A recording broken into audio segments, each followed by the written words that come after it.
Daniel Harper never believed that rented places could remember people.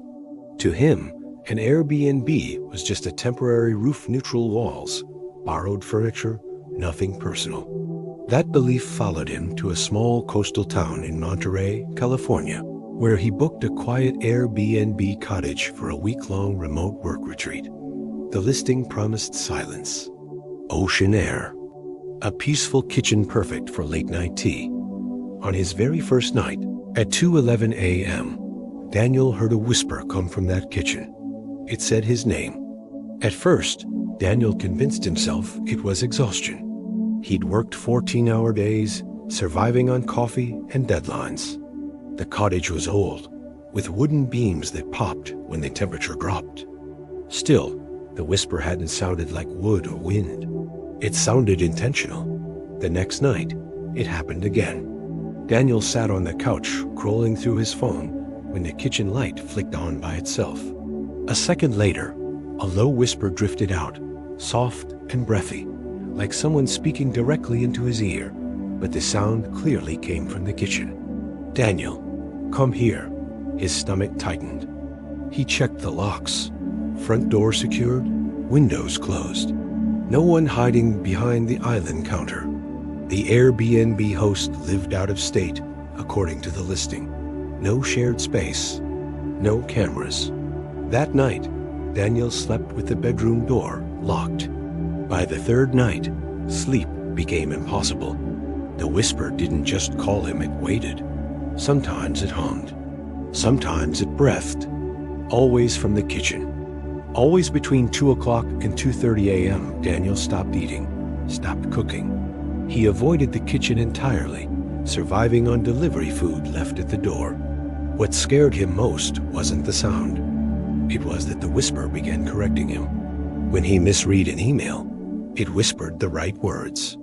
When he forgot a deadline, it reminded him. When he thought about leaving early, it whispered, "You're not done yet." Daniel wanted answers. More than sleep, more than safety, he wanted to know why this place knew him. On the fifth night, he set his phone on the counter and pressed record. If someone was messing with him, he needed proof. If it was something else, he needed confirmation. At exactly 2:11 a.m., the kitchen light turned on. The whisper came immediately, clearer than ever.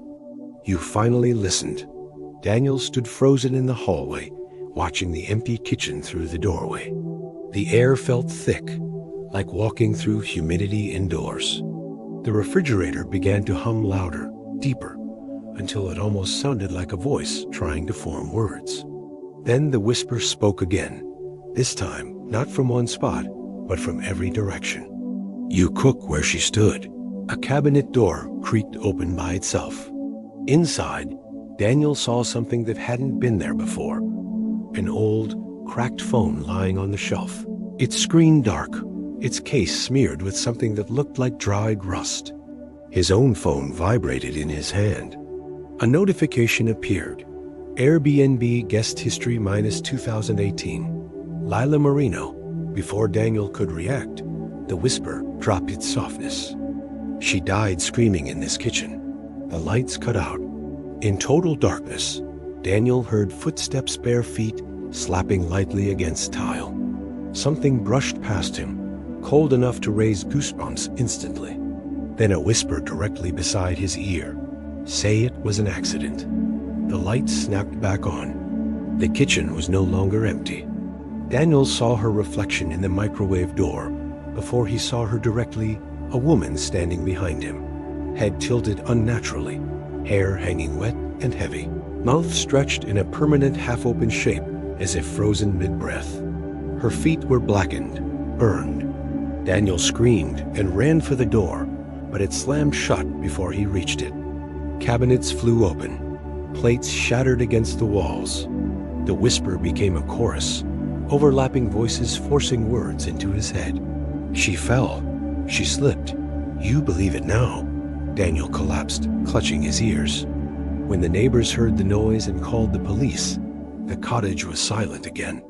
They found Daniel alone on the kitchen floor, shaking, repeating the same sentence over and over. It wasn't my fault. The recording on his phone ended at 2:11 a.m., but in the final second, a woman's voice whispered clearly into the microphone. Next guest. The Airbnb listing was removed 2 days later. But locals say the cottage still rents out under a different name. And sometimes, late at night, the kitchen light turns on by itself.